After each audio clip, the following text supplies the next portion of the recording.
Leute, was geht? Ich bin's, eure Becky, und ich bin wieder am Start für euch mit einem neuen Video. Und zwar werde ich eine Nacht, weil ihr es unbedingt wolltet, mit den Labubu-Puppen hier verbringen. Ihr meintet alle, ich soll das unbedingt machen. Deswegen werde ich das heute Nacht machen, um zu schauen, ob irgendwas Merkwürdiges wieder passiert. Und wenn ja, was passiert bitte? Aber der sieht so gruselig aus, Leute. Und das ist eigentlich nicht meiner. Ich weiß nicht, woher der kam. Das hier war meiner. Ich habe keine Ahnung, wer mir die da eigentlich hingelegt hat. Die lag auf der Annabelle-Puppe. Aber schaut euch unbedingt mein letztes Video an. Dann wisst ihr alles, was passiert ist. Jedenfalls war die in einem Blind Bag. Aber eigentlich sind solche Labubus auch noch in Boxen. Also der sieht auch irgendwie anders aus. Also halt richtig gruselig. Einige Leute haben ja schon von seltsamen Vorfällen berichtet mit ihrem Labubu, die angeblich passiert sind. Wie zum Beispiel, die haben Schritte plötzlich gehört im Flur nachts. Nachts haben sich die Puppen bewegt. Die haben Kratzspuren an ihren Möbelstücken gefunden. Oder generell so ein Kratzen wahrgenommen. Und Leute, bei mir sind auch so merkwürdige Sachen passiert. Jedenfalls lasst unbedingt einen Daumen nach oben da, wenn ich diesen gruseligen Labubu hier aufschneiden soll. Soll ich das machen? Das haben ein paar von euch geschrieben. Aber soll ich das wirklich tun? Dann lasst mal jetzt einen Daumen nach oben da. Bei, sagen wir mal, 9000 Daumen nach oben mache ich das. Und schreibt am besten noch dazu, Becky schneidet den Labubu auf. Weil es könnte ja vielleicht sein, dass da wirklich was drin ist. Aber der ist halt sehr klein, ne? Keine Ahnung. Aber es könnte wirklich sein. Vielleicht im Kopf, vielleicht im Körper. Und schreibt mir wieder eure Spooky Stories in die Kommentare. Ist euch irgendwas Seltsames im Frühling mal passiert, Leute? Gibt es gruselige Frühlings-Spooky Stories? Lasst es mich mal unbedingt wissen. Und wenn ihr keine Spooky Stories habt, was macht ihr in den Osterferien? Habt ihr schon Pläne, Leute? Immer her damit. Und ich würde sagen, bevor ich mich jetzt gleich bettfertig mache, wenn ich schlafen gehe, ich werde erstmal 3 Stories von euch rauspicken. 3 Spooky Stories, die werden wieder am Start sein. Dann, ja, sollte ich in Ruhe schlafen gehen können. Yay, wahrscheinlich nicht. Wenn ihr seid, lasst gerne ein Abo da, aktiviert die Glocke und ich würde sagen, let's go. Okay, Leute, kommen wir zur ersten Spooky Story. Und zwar ganz liebe Grüße an dieser Stelle an Leonie und Leila. Sie hat geschrieben: Hey Becky, das ist meine Spooky Story. Also ich und meine Schwester haben draußen Pizza gegessen und gegenüber von uns ist so ein Haus und 4 Fenster sind getönt. Wieso sind die Fenster getönt? Ich glaube, ich habe noch nie ein Haus gesehen mit getönten Fenstern. Auto, ja, aber Haus? Oder meint sie damit diese milchigen Fenster? Das kann natürlich auch sein. Meine Schwester hat bei einem dieser Fenster etwas vorbeilaufen sehen. Ich wollte es nicht glauben, aber als ich dann auch hingeguckt habe, habe ich es auch gesehen. Es hat uns beobachtet und ist dann immer wieder verschwunden. Nach einer Weile haben wir realisiert, dass es ein Kleinkind war. Aber die Leute, die da wohnen, sind ein älteres Ehepaar, die keine Kinder haben. Also warum war da ein Kind? Die hat noch keinen Besuch und es war auch schon 18 Uhr. Die sind da eigentlich schon am Schlafen. Also ältere Leute gehen super früh meist schlafen. Also das kann ich mir echt gut vorstellen. Wir sind einfach schnell ins Haus gegangen. Also das ist eine krasse spooky Story, Leute. Vielleicht ist es ja ein altes Haus. Ist es ein altes Haus? Falls ihr es seht, vielleicht könnt ihr es mir ja schreiben. Aber mega gruselig. Okay, Leute, die nächste Spooky Story kommt von Nala. Sie hat geschrieben: Ich und meine Familie flogen nach Spanien, als plötzlich alles nebelig wurde und riesige Wolken hier waren. Am nächsten Tag wurde dort alles wegen Unwetter gesperrt. Wir waren zu Halloween hier und zu Halloween sahen wir am Strand, wo gegenüber ein Friedhof ist, einen weißen Luftballon fliegen. Und es war windstill. Und der Luftballon flog nicht in die Luft, sondern von links nach rechts, von vorne nach hinten. Das Schlimme ist, in Spanien regnet es nur 10 Tage im Jahr. Ausgerechnet dann auch noch extra spooky. Und seitdem hat sie Angst vor diesem Ort in Spanien. Ja, ein bisschen merkwürdig, ne? Plötzlich taucht da so ein weißer Ballon auf und eigentlich ist es windstill. Also Zufall? Ich glaube nicht. Aber ich meine, es war ein weißer Luftballon auch noch. Kann ja aber auch sein, dass da vielleicht irgendwie eine Beerdigung war und dann, ja, haben Leute irgendwie die Luftballons da steigen lassen und einer ist irgendwie übrig geblieben. Kann natürlich auch sein. Aber ich verstehe, dass es dann unheimlich wird, vor allem, wenn dann auch noch so ein unheimliches Wetter, die Halloween-Zeit ist und so. Ich verstehe es auch irgendwie. Kommen wir jetzt zur letzten und dritten Spooky Story von Nina. Ganz liebe Grüße an dich. Sie hat voll die mega lange Spooky Story hinterlassen. Also ich und meine 3 Freundinnen waren in der Schule. Wir hatten Werken. Wir waren nah an einer Tür mit Sitzsäcken. Auf einmal hatte meine Freundin eine Idee, einen Schreck einzujagen und sagte: Wenn du neben uns bist, geh auf. Also die Tür. Und natürlich ist es passiert. Danach hatte sie einen Schreck in ihrem Gesicht und sagte: Was hast du? Und sie so: ich habe diese Tür nicht geöffnet. Also habe ich das jetzt richtig verstanden? Die Freundin wollte die andere Freundin pranken, indem sie einfach sagt, Tür, geh auf oder sowas. Wenn du neben uns bist, geh auf. Aber sie wollte ihr einfach nur so ein bisschen Angst einjagen, indem sie so tut, als würde sie vielleicht da was sehen oder spüren. Und dann ist wirklich die Tür aufgegangen. Auf einmal schlägt die Tür aber zu. Leute, es geht noch weiter. Ich rannte zur Lehrerin und erklärte ihr alles. Dann verstehe ich nicht so ganz den Satz. Ich glaube, sie wollte sagen, dass die Lehrerin ihr das nicht so richtig geglaubt hat. Aber sie wollte trotzdem die Tür checken und die Tür war abgeschlossen mit dem Schlüssel, der auf ihrem Pult war. Niemand hat ihn je angefasst oder angeguckt. Doch meine Freundinnen guckten nur durch das Fenster neben der Tür und sahen einen roten Faden durch den Flur schweben. Das Gruselige ist... Leute, jetzt kommt's. Spooky-Stempel!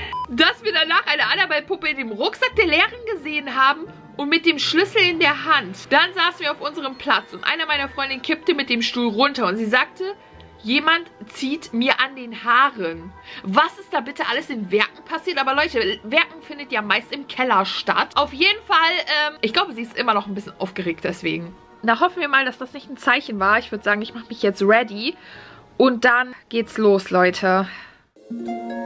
Der gruselige Labubu hier wird neben mir schlafen. Ich weiß nicht, ob das so eine gute Idee ist, aber wir müssen ihn ja im Auge behalten, beziehungsweise ihr. Setzen wir mal hier hin. Hoffentlich passiert nichts Gruseliges, aber er sieht so creepy aus. Und hier oben würde ich sagen, packe ich den anderen Labubu hin. Also ihr wisst jetzt, wo die sind. Und ja, mal gucken, ob sich irgendeiner von denen bewegt. Ich werde auch noch vor mein Bett, Leute, wieder Puder hinmachen.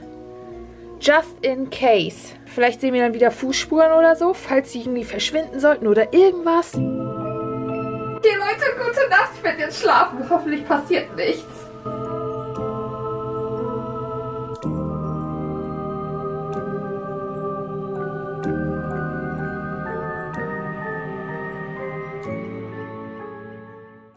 Es ist der nächste Morgen. Ich habe das Videomaterial schon gecheckt und es wurde was aufgenommen, denn es ist am Ende noch was passiert und ich habe heute Morgen noch was anderes gefunden.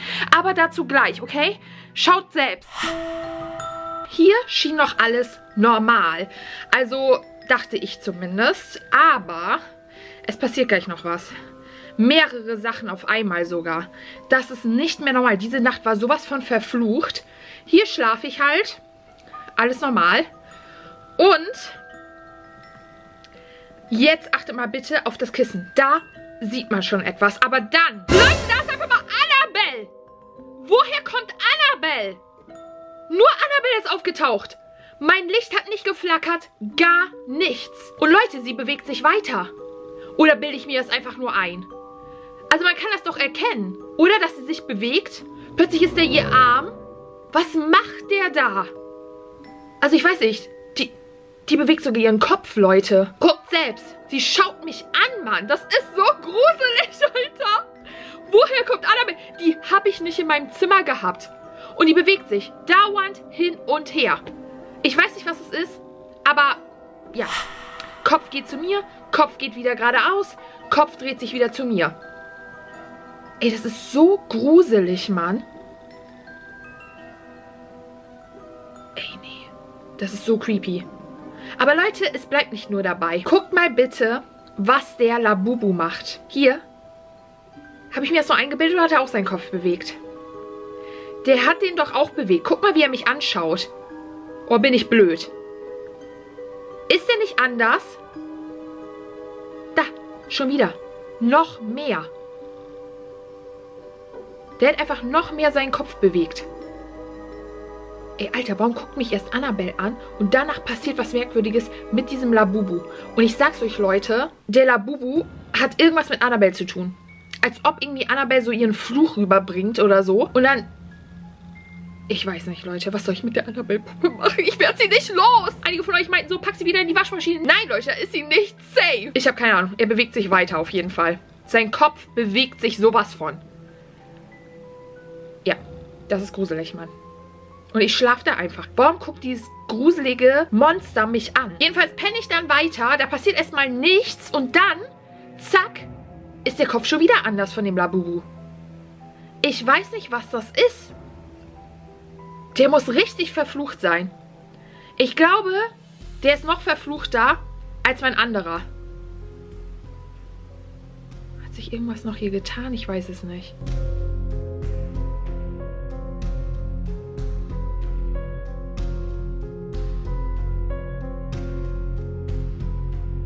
Und Annabelle bewegt sich auch noch weiter.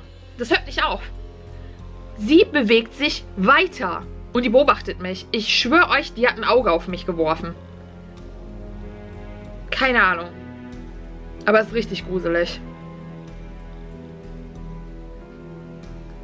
Aber lasst mich unbedingt wissen, was ich vielleicht gegen sie machen kann. Vielleicht hat irgendjemand einen ultimativen Vorschlag. Wegschmeißen, alles bringt nichts. Das bringt nichts, du wirst die nicht los. Das ist so gruselig. Aber da passiert noch was. Leute, da passiert noch so einiges.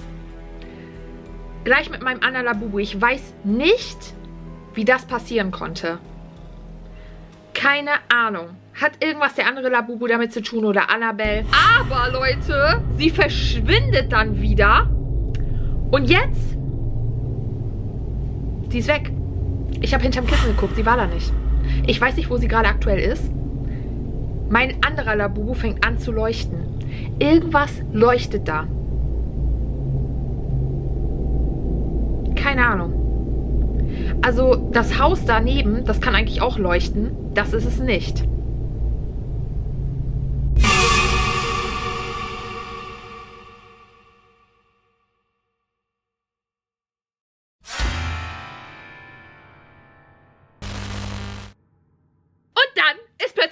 Labubu vor der Kamera aufgetaucht und hat meine Aufnahme abgebrochen. Und das habe ich am Ende gefunden, Leute. Und ihr müsst jetzt entscheiden, was ich damit machen soll.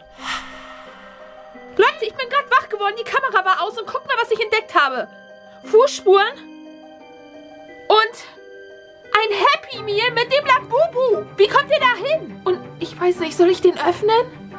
Was meint ihr? Ja oder nein?